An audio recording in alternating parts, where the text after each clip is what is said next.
Voces por una causa, el podcast de Entre Culturas con Julia Navarro.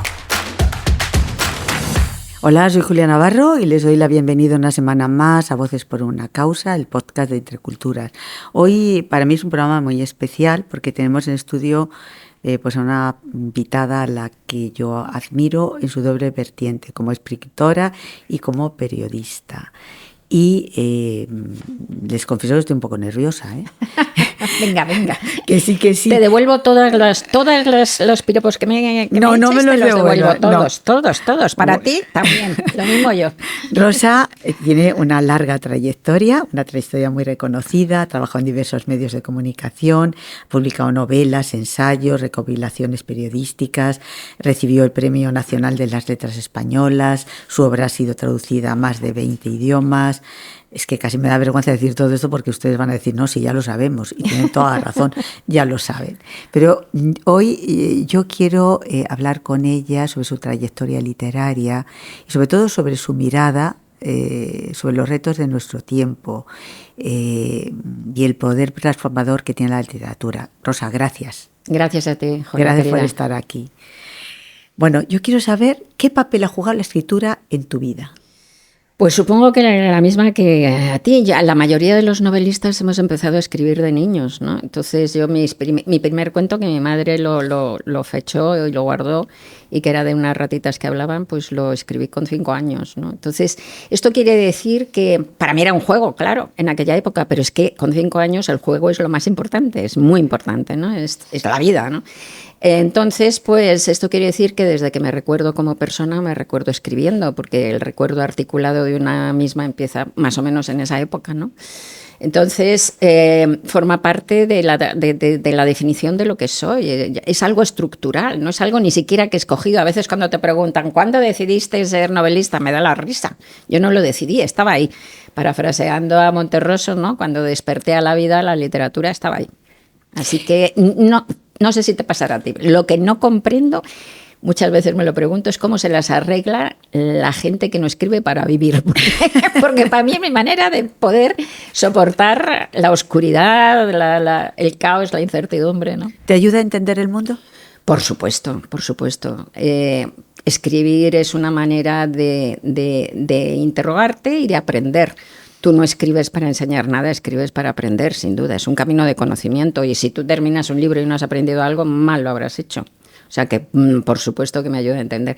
Escribir todo, y tú que también tienes la doble vía, ¿no? Por ejemplo, pues los artículos. Escribir es una manera de pensar y una manera especialmente articulada y aguda, ¿no? ¿Y el periodismo, crees, a lo largo de tu trayectoria, has tenido la sensación de que puede contribuir a que se produzcan cambios en la sociedad, a construir una sociedad mejor? Por supuesto, el periodismo es esencial.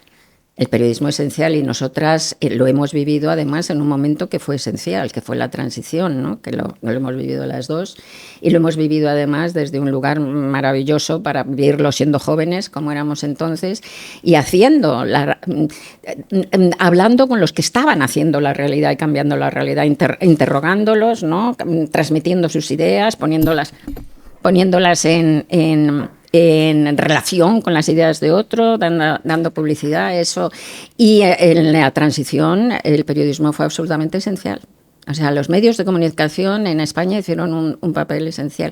Y han hecho siempre en todas los procesos de democratización son esenciales. De hecho, un sistema democrático fuerte necesita unos medios de comunicación fuertes.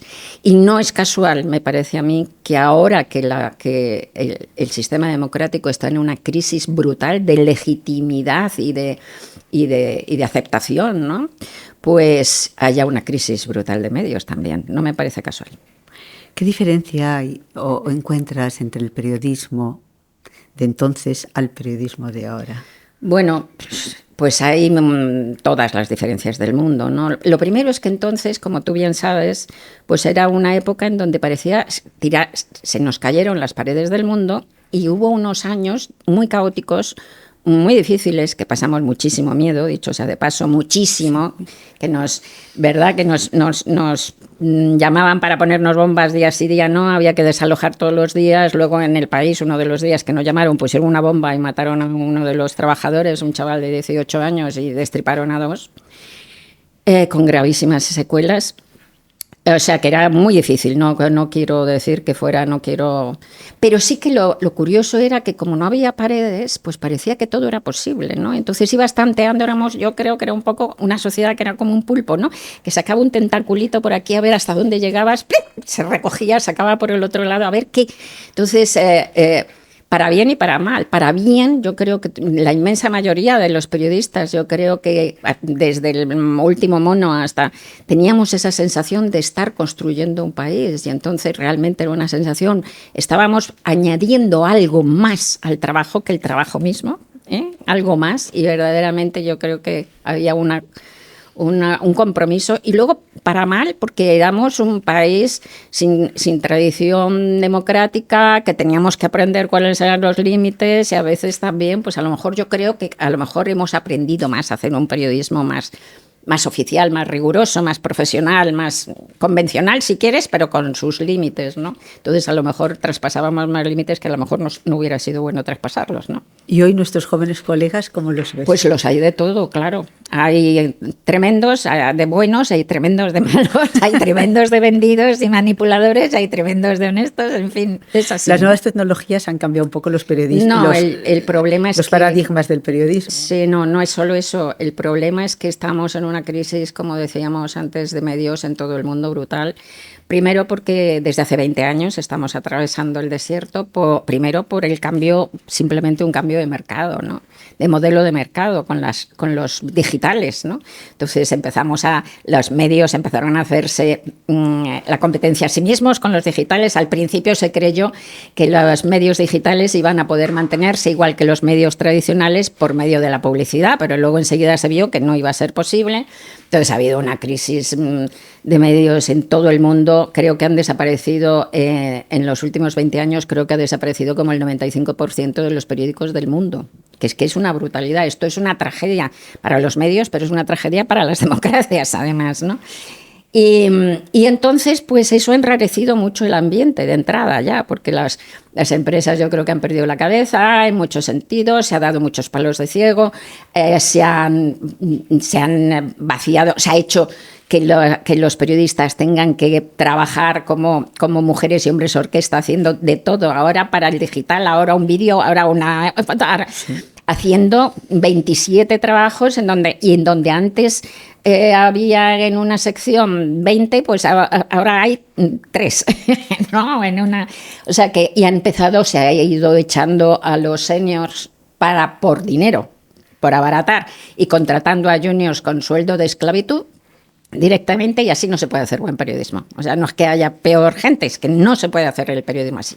Y a esta crisis de la cual estábamos empezando a salir, porque las nuevas plataformas han enseñado a la gente a pagar por contenidos digitales, y ya se empieza a pagar por contenidos digitales, pues se ha unido la otra, que es la brutal, que es la de las redes y la IA y el algoritmo que solo te sirve aquellas noticias a las que estás predispuesto.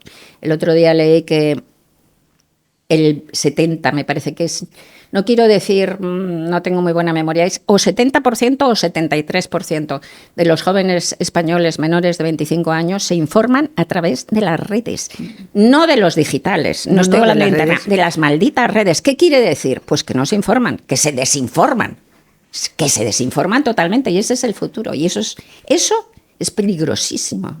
Más si a eso le metes el sesgo de la CIA. Ahora mismo, hace 2 años, esta cita sí la sé porque acabo de ponerlo en un artículo. Hace 2 años una plataforma, un observatorio de la inteligencia artificial ya estudió y dictaminó hace 2 años que el 40% del contenido de las redes ya era artificial, creado por la inteligencia artificial. Hace 2 años, hoy. Puede ser el 90%. Hoy, imagínate. Vale. Entonces, ese contenido completamente manipulado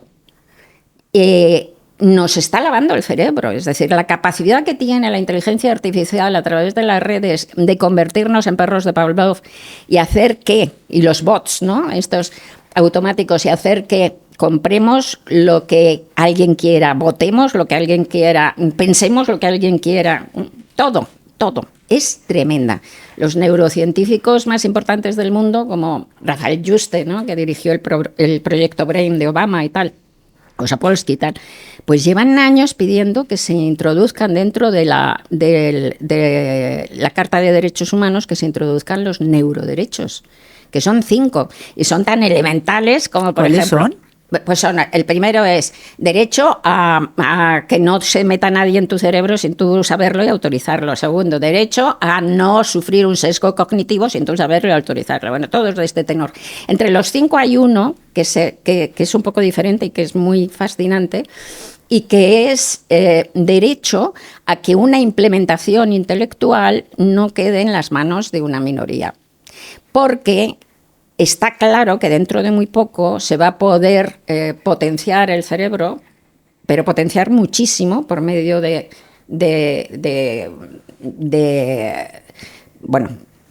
por una multiplicación con ordenadores y tal, ¿no?, con un enganche directo, y puede hacer que un ser humano sea muchísimo más inteligente, pero que sea más inteligente que el más inteligente. O sea, puede hacer que los seres humanos, esto te lo dice Rafael Juste y tal, míralo porque es muy interesante, que los seres humanos puedan ser 10 veces más, un grupo de seres humanos 10 veces más inteligente que Einstein. ¿Cuál es el problema? Claro. Que solo lo van a ser los ricos. Que puede crearse una casta de hiperinteligentes y una masa de esclavillos, ¿no? Entonces, uno de los 5 puntos es este, que en el desarrollo y la implementación del cerebro no. Ahora mismo Rafael Juste ha hecho en la semana pasada, me parece, está organizando un instituto en Cantabria, justamente de esto de desarrollo, de protección de los derechos, neuroderechos. Te voy a hacer una pregunta que puede parecer un poco tonta, pero esos súper inteligentes desde el punto de vista ético, ¿cómo van a ser? ¿Van a ser mejores? Nada, eso no. No cuenta porque, eso claro, no cuenta. No, una cosa, o sea, no van a ser mejores personas. Es la inteligencia mecánica, o sea, porque esa superinteligencia va a ser a través de implementación con los ordenadores, ¿no? Puede que sea con los ordenadores cuánticos y tal. Claro. Entonces, es solamente la inteligencia, la capacidad de trabajar con datos, o sea, una velocidad brutal y hacer la cohesión y conexiones entre multitud de datos a toda velocidad como un ordenador. Pero lo otro, que es la inteligencia emocional y tal, eso nada, que para mí eso está dentro de lo que llamaríamos sabiduría, ¿no? ¿Qué es la sabiduría? Pues la sabiduría es un desarrollo intelectual de datos y tal, y el desarrollo emocional, ¿no? Y en el desarrollo emocional es que estamos al nivel de Cromañón, ¿no? O sea, quiero decir que estamos como los cavernícolas. No creo que hayamos evolucionado mucho emocionalmente, ¿eh? Hemos aprendido muchísimo técnicamente, hemos desarrollado una tecnología bestial, pero emocionalmente a mí me parece que es... Que no seguimos igual. Que seguimos muy parecidos, sí. Te lo digo completamente en serio. No creo que haya mucha distancia de un individuo de hace 5.000 años, por ejemplo. Bueno, ustedes entenderán por qué tengo tanta admiración por Rosa, pero yo siempre la estoy, si ustedes me vienen ahora mismo, tengo cara de tonta, estoy así como diciendo, Dios mío. Yo quería también preguntarte, en un momento determinado das el salto del periodismo a la literatura sin dejar el periodismo, porque yo todavía recuerdo tu primera novela. Bueno, sí. Crónica, que no fue una novela. Yo estaba escribiendo todo el rato, como te decía, sí, cuentos y estaba escribiendo principios de novelas, pero era muy ambiciosa y no quería, no hubiera publicado novela tan pronto, hubiera tardado un poco más. Lo que pasa es que cuando El País tuvo ese éxito que tuvo el periódico El País, cuando salió en el 76, digamos, para la gente joven, ¿no? Y tuvo un éxito brutal, salió después de la muerte de Franco, tuvo un éxito brutal y entonces nos catapultó a la fama a un montón de gente joven que estábamos trabajando ahí. Y entonces yo hacía entrevistas en El País y la editorial Debate que era una editorial súper pequeñita, ahora está en un gran... Sí. Pero entonces era súper pequeñita, era solo de ensayos y ensayos feministas. La llevaba Paco Pavón, pobrecito, que se murió. Entonces me llamaron porque querían que hiciera un libro de entrevistas feministas de mujeres en la transición. Y yo, que era colaboradora, dije que sí, porque los colaboradores dicen que sí a todo. Firmé un contrato, me dieron 25.000 pesetas, me las pulí enseguida, pero me aburría muchísimo tener que hacer más entrevistas para el libro, además de las muchísimas entrevistas que hacía para El País, ¿no? Pasaron como 6 meses y ya le dije a Paco, mira, no me siento capaz de escribirte este peñazo. Entonces te propongo, si quieres, te hago una especie de crónica periodística de ficción sobre las mujeres en la transición, o si no, te voy devolviendo el adelanto en cómodos plazos. En cómodos plazos, claro. Y me dijo, bueno, pues bien, pues nada, pues voy a abrir una colección de narrativa, y por eso el número 1 de la colección de narrativa de debate es La Crónica del Desamor. Entonces, para mí, en realidad no es mi primera novela, aunque ha pasado siempre como una primera novela, pero no hubiera sido la primera novela que yo hago, era un libro de encargo, de hecho, ¿no? Entonces, ya, bueno, pero no solamente fue, es decir, para ti no sería tu primera novela, pero para todas las demás nos dejaste con la boca abierta. Rosa ha escrito una novela. Sí, era malísima. No, era muy interesante, porque es verdad que era un retrato. Era un retrato de una época, era un retrato del desconcierto de las mujeres. Por eso lo llamé La Crónica, porque te digo que para mí era periodismo de ficción, digamos, ¿no? Pero periodismo. Y era un montón. Era una obra coral de una serie de mujeres en la transición, ¿no? O sea, y de repente todas, bueno, y además yo creo que tú ahí abriste un camino, ¿no? Rosa ha hecho esto, ha escrito una novela.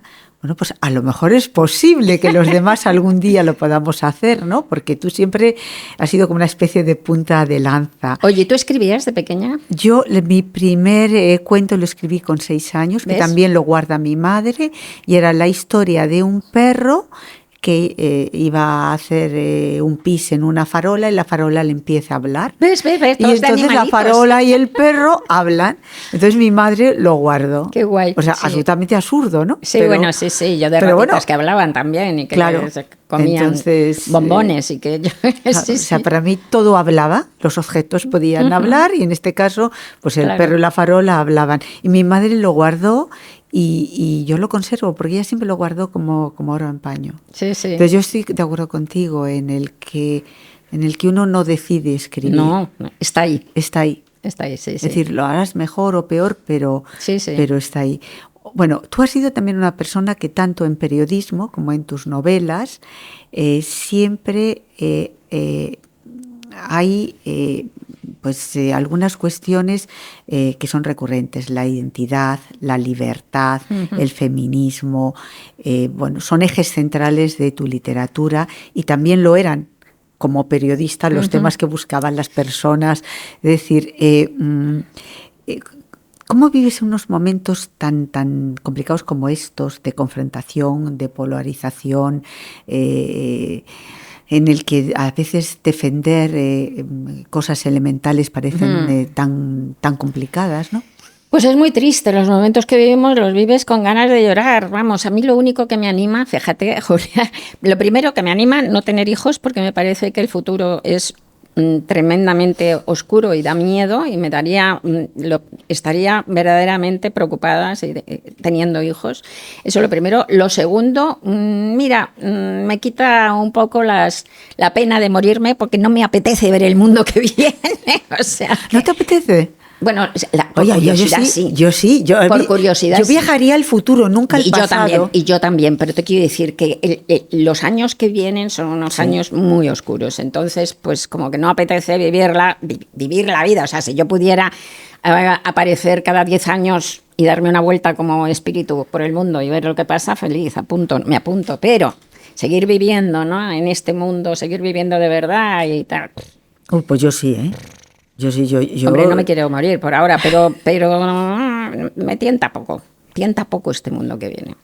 Cuando éramos jóvenes mirábamos el mundo con optimismo y con esperanza, y creyendo que venía un mundo increíble, y ahora toda la Tierra, todo el planeta es una emoción mundial, ¿no? Pues el mundo Pero tú entero. eres una mujer de compromisos. Sí. Por tanto, ahora el compromiso sería intentar parar lo que se viene encima. Primero que ya no soy yo la que tengo que pararlo, o sea, son las nuevas generaciones, eso sin duda alguna, ¿no?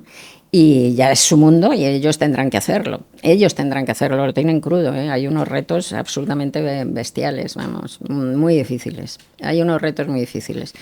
Lo siento, pobres, ya te digo que a mí me... Pero bueno, por otro lado, tú respecto a lo que te decía, a lo que decías, ¿no?, de los temas y tal, estoy segura de que te pasa igual a ti, pero vamos, tú no escoges las novelas que escribes. Las historias te escogen a ti. Entonces...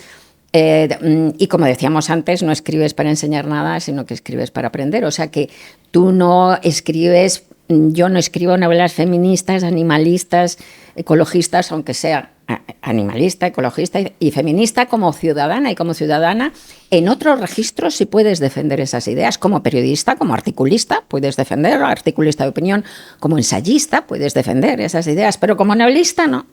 Porque el sentido de escribir ficción es la búsqueda del sentido de la existencia y tú no puedes empezar ese viaje de conocimiento llevando las respuestas previamente, ¿no? Ahora, claro, escribes con todo lo que eres, con tus ideas y tal, al final se transparentarán de alguna manera, porque no siempre es así. Porque fíjate, por ejemplo, Tolstoy, ¿no? Tolstoy, el grandísimo, maravilloso Tolstoy, increíble. Tolstoy era un machista. Sí, bestial. Absoluto. Bueno, era un misógino. Decía Gorky que odiaba a las mujeres y sin duda fue un tipejo, ¿no? Y era hiperreaccionario. Ha pasado a la historia como el gran anarquista, un anarquista de derechas, desde luego, o sea, súper retrógrado, que estaba completamente en contra del progreso y que hablaba de volver a una gran Rusia ideal, como una retroutopía de una gran Rusia que nunca existió. Pero bueno, estaba tan en contra del progreso que pensó en escribir a Ana Karenina para decir que el progreso es tan malo que las mujeres hasta se hacen adúlteras, ¿no?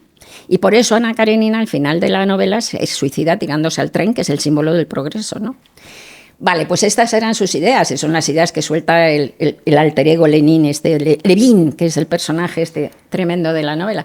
Pero claro, como era un genio absoluto, pues resulta que Ana Karenina dio luz a Ana Karenina tomó la voz y hizo una novela feminista, porque él era un genio, ¿entiendes? A mí me divirtió mucho hace unos años leer un libro de La mujer de Tolstoy, de Sofía. Ah, sí, pobrecita. Sí. Es decir, que yo creo que ese libro era su venganza, ¿no? Era una especie de novela que era la venganza contra pobrecita, ese... sí. Y bueno, además... Que la dio una vida horrorosa, horrible una vida de horrible. Maltrato de libro. Maltrato, y todos los grandes señorones de alrededor y los grandes biógrafos la ponían a parir, cuando ella, la pobre, lo que fue una víctima de este monstruo. Una víctima de total. Monstruo, sí.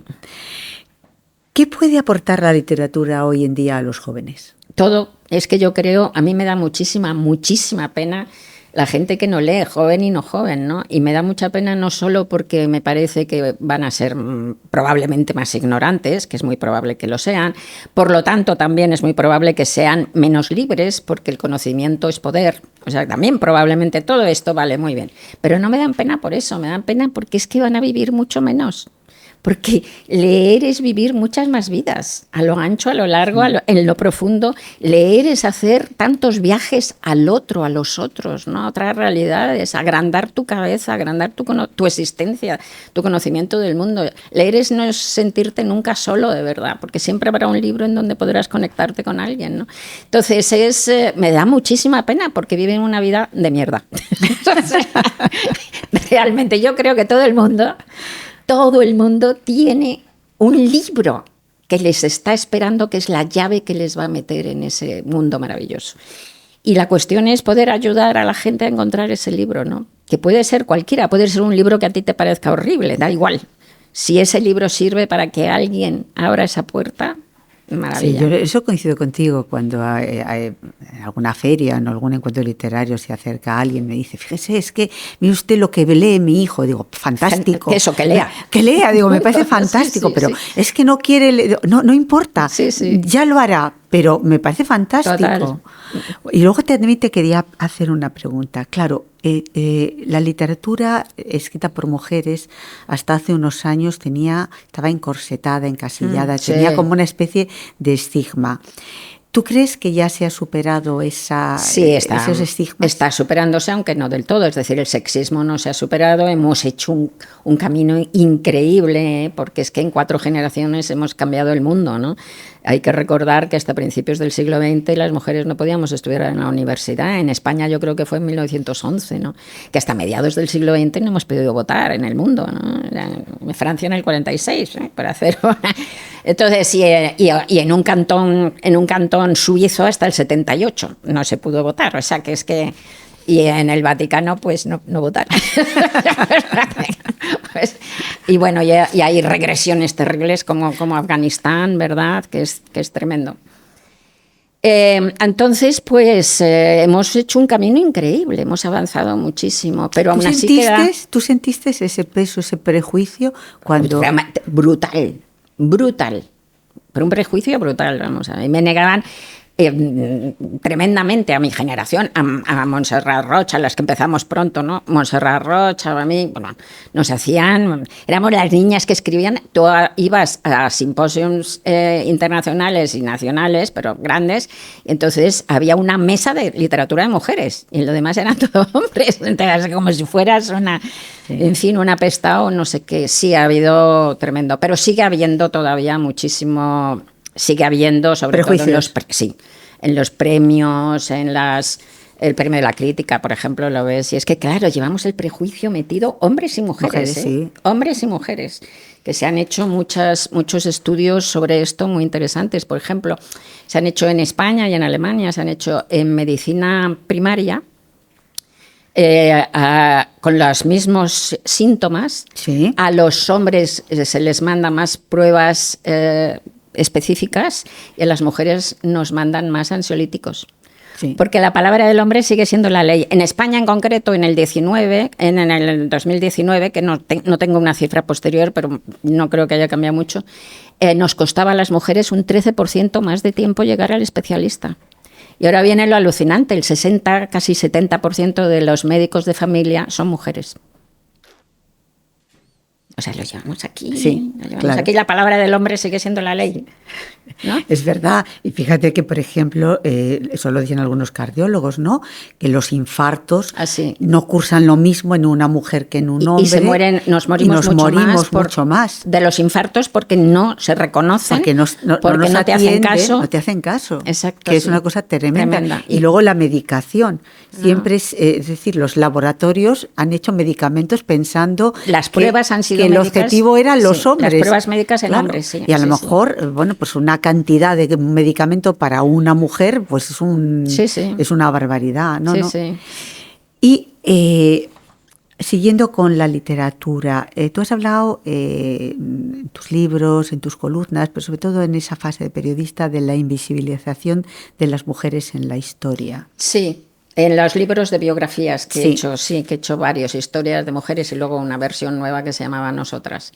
Es que sí, la verdad es que lo hice porque me gusta el género biográfico, me gusta como lectora, me encanta. Sobre todo tengo una biblioteca personal bastante grande, hay cientos de libros biográficos, sobre todo de artistas, hombres y mujeres, ¿no? De todo tipo, y me gusta mucho. Y me gustan los diarios, me gustan las autobiografías también y tal. Entonces, pues una vez de esas que estás buscando qué hacer de periodismo, dije, oye, pues como me gustan tanto las biografías, voy a hacer para el suplemento dominical, pues voy a hacer una serie de biografías. Y pensé, ¿y qué? Pues mira, de mujeres, porque entonces, esto fue hace como 30 años, porque teníamos hace 30 años la idea de que había tan pocas mujeres en la historia, porque nosotras, pobrecitas, que no nos han dejado estudiar ni nada, pues que es que, claro, pues...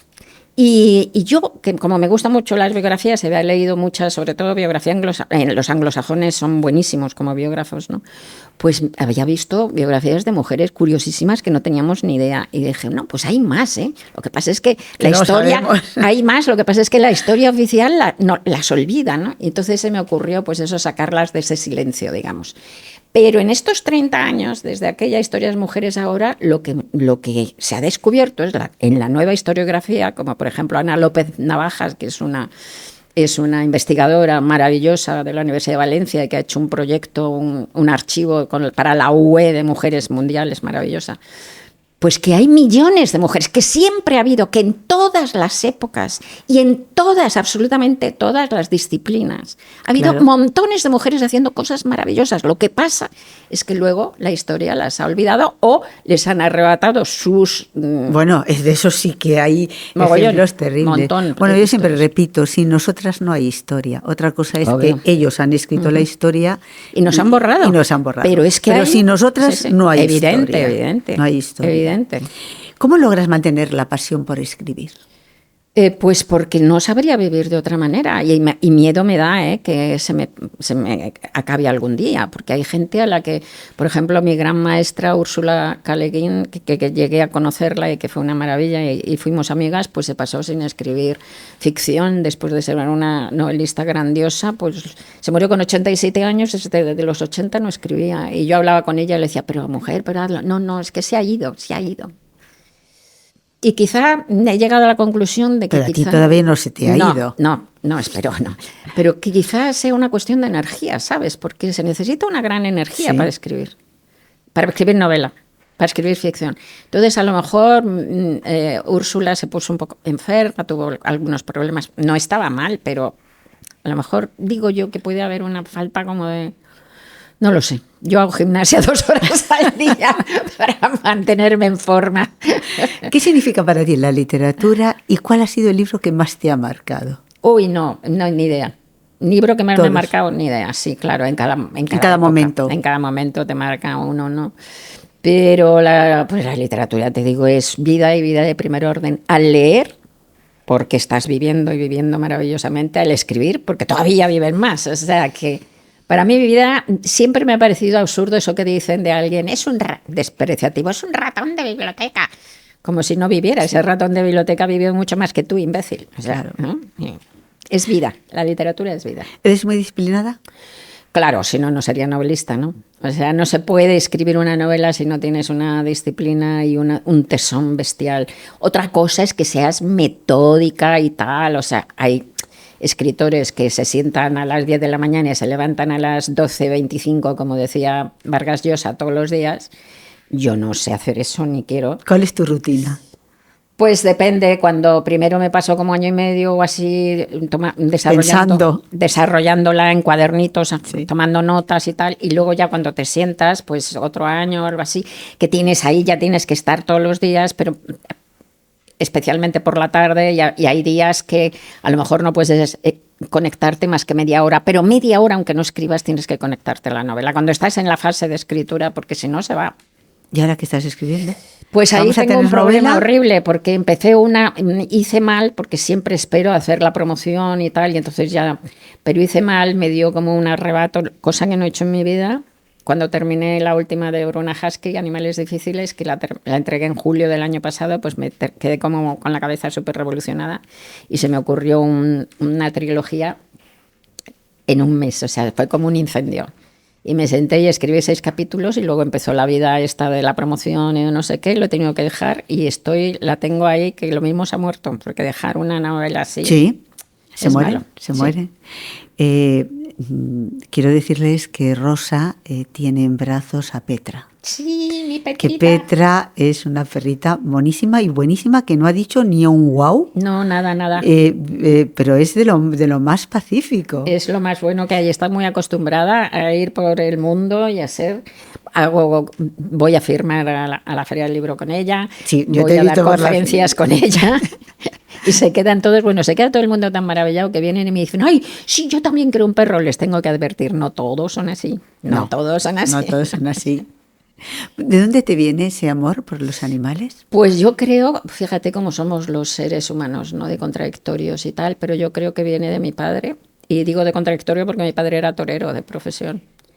Banderillero, primero novillero, luego fue banderillero, pero amaba a los animales, le gustaban, los quería muchísimo, entonces yo creo que me lo pasé. ¿Y tú eres antitaurina? Yo soy completamente antitaurina, y mi padre me respetaba y yo le respetaba a él. Sí. Bueno, pues ya ven que es una mujer realmente extraordinaria y yo no me cansaré de decir que para mí ha sido... Bueno, hay una cosa que no la perdono, porque un día estábamos hablando y entonces estábamos hablando de, no sé, del pasado y y de repente me descubrió que yo tenía un año más del que yo creía que tenía y me dio un disgusto del que no me he recuperado. No, es verdad, es que te fuiste, empecé a hacer, porque claro, tú decías, no es verdad, yo digo, pero bueno, repíteme, naciste tal día de tal, y tuve que hacerle dibujos, te hice dibujos en un papel, te iba haciendo dibujos, y te fuiste con una depresión. No, me fui con una depresión. Hombre, perdona, Rosa, salí de tu casa con un año más. Sí. O sea, claro. O sea, llegas a un sitio y sales con un año de más. O sea, no. Pero la cuestión, que entonces no te lo pregunté y te lo pregunto ahora, es ¿cuándo lo perdiste? ¿Cuándo se te olvidó? No, es que yo calculaba mal. O sea, ¿Pero cuándo empezaste a calcular mal? Pues yo creo que siempre. O sea, No es que sé. no me di cuenta hasta ese día. Ya. Aparte, que es que tú sabes porque es que yo te lo discutía. No, estabas completamente segura, completamente Y yo cuando convencida. llegué a casa y lo conté, oye, que parece que tengo un año más. Entonces como me miraban como diciendo, pues ¿cómo que tienes un año más? Sí, que Rosa me ha demostrado que no tengo los años que digo, sino que tengo un año más.